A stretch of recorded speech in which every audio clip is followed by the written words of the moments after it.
nggak bisa kita pungkiri gini. Satu, memang chaos itu perlu terjadi. Tetapi chaos ini kan ada pilihan. Apakah chaos ini menggunakan chaos bersifat anarkis atau chaos yang bersifat tenang? Makanya saya pikir anarkis bisa dikatakan dari pikiran. Tapi kalau misalnya dari batin, itu ketenangan, tenang.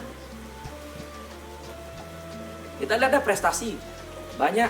Ya, satu momentum yang saya ingin angkat di sini, momentum Hari Buruh 1 Mei. Oke.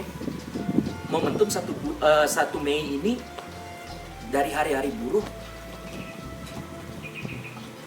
Saya nggak mau aja teman-teman buruh itu mengadakan aksi di luar ruang gitu.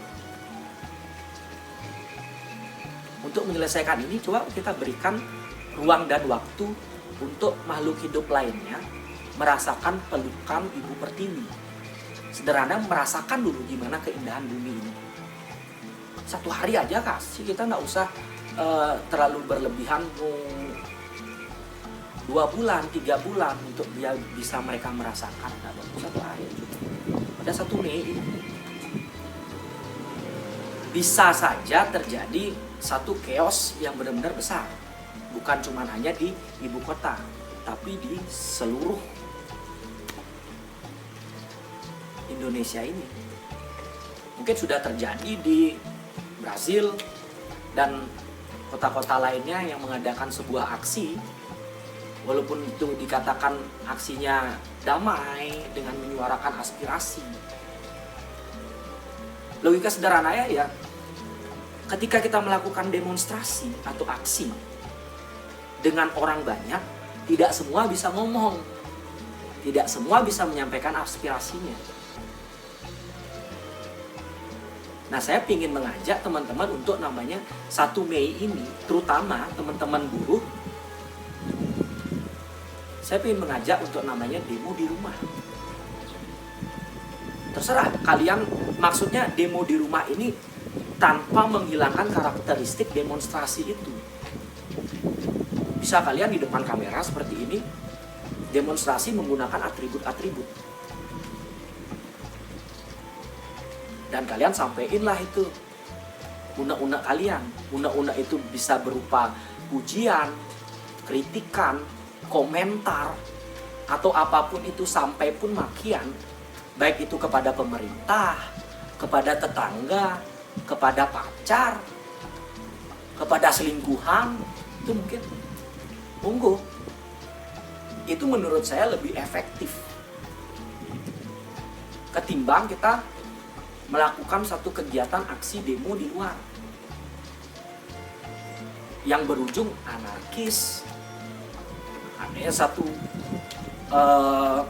gebrakan mungkin gimana caranya, apa kita harus ngamuk dulu baru pemerintah mau mendengar. Itu saya lihat dari track recordnya, dan saya yakin kita dengan mengadakan demo di luar ruang atau di luar, di jalan, kita turun ke jalan, tidak semua kok masukan-masukan ataupun kritikan kita tuh didengar ataupun sampai dilakukan oleh pemerintah. Ya coba kita namanya semua kritikan itu dituangkan di dalam kamera. Jadi kita bisa bebas untuk berekspresi. Dan saya yakin dengan hal ini pemerintah pun mau nggak mau dia pasti bakal melihat, bakal menfilter masukan mana nih yang tepat untuk kemajuan Indonesia. Ya maksudnya biar nggak rugi buat tagline Indonesia maju gitu loh.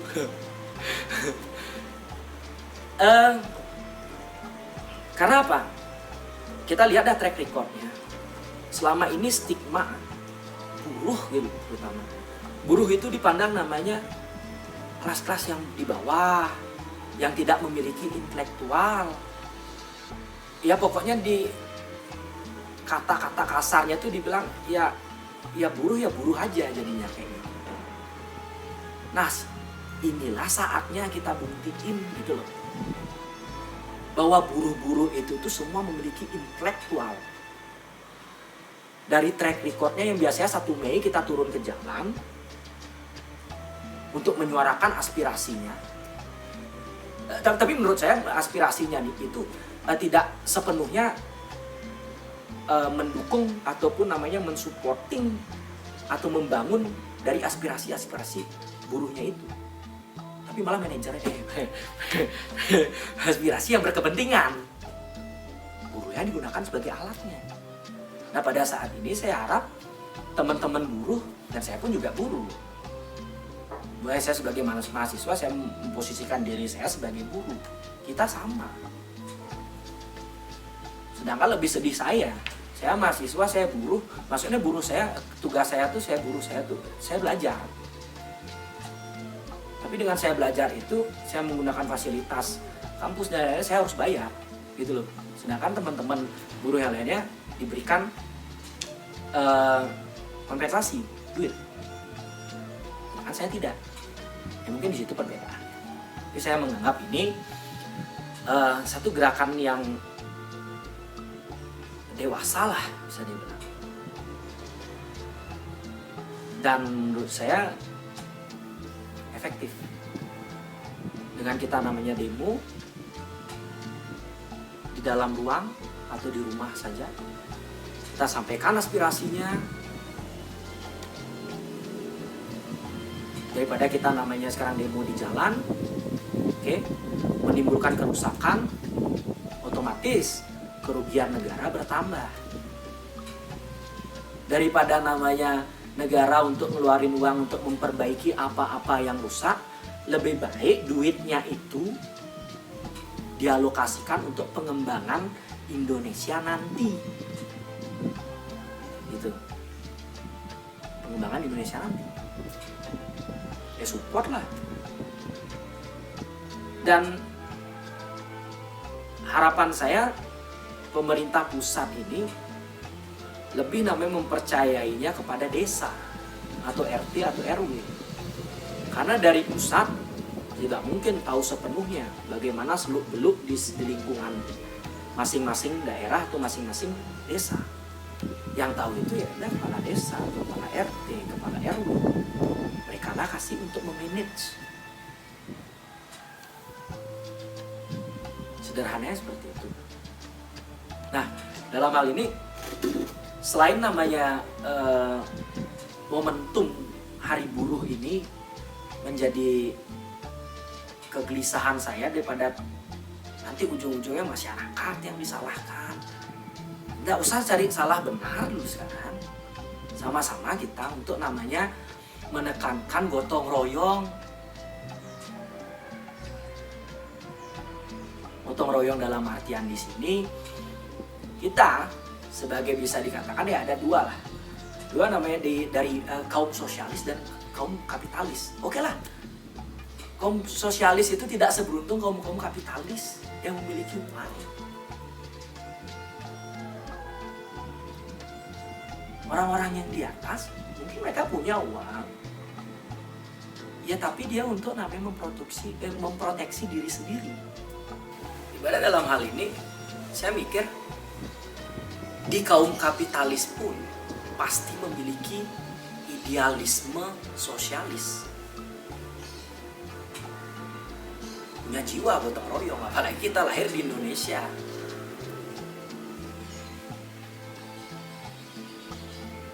Nah, saya harap ya yang paling tepat itu ya teori gotong royong, bukannya teori retorika atau konspirasi. Konspirasi itu berarti ya kebebasan untuk kita berpikir apa yang terjadi ataupun apapun yang bakal terjadi. Ya mungkin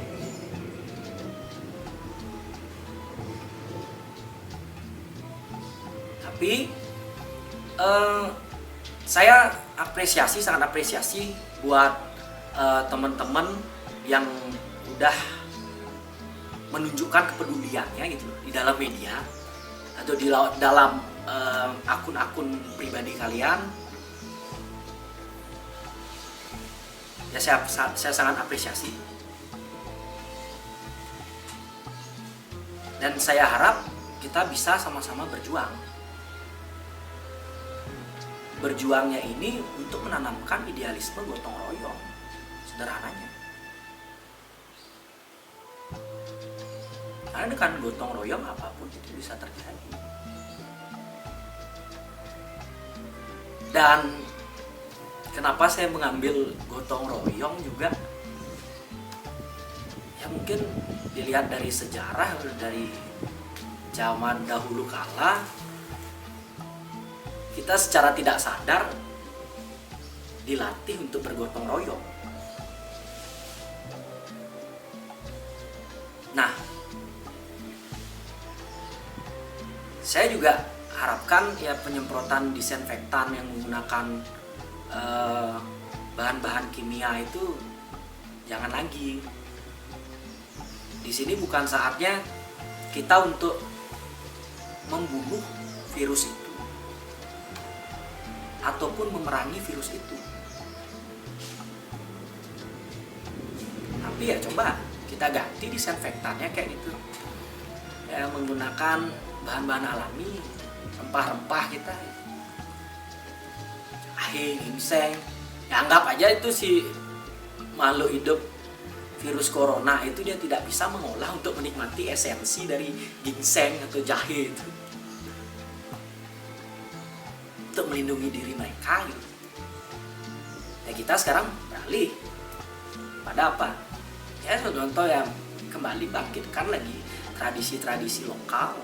Mungkin teman-teman semua dari Sabang sampai NTT punya budaya masing-masing. Lakukanlah cara tapi yang mengarah pada budaya teman-teman. Gunakan cara-cara budaya-budaya itu. Tradisi-tradisi yang ada, apapun itu, yang penting positif. Nah, dalam hal ini saya mau menekankan lagi, ya kita sebagai manusia jangan curang. Kita ingin menyelamatkan diri kita, tapi malah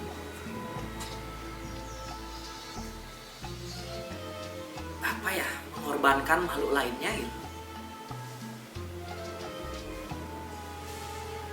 Nah jahat kita gitu. Kalau kayak gitu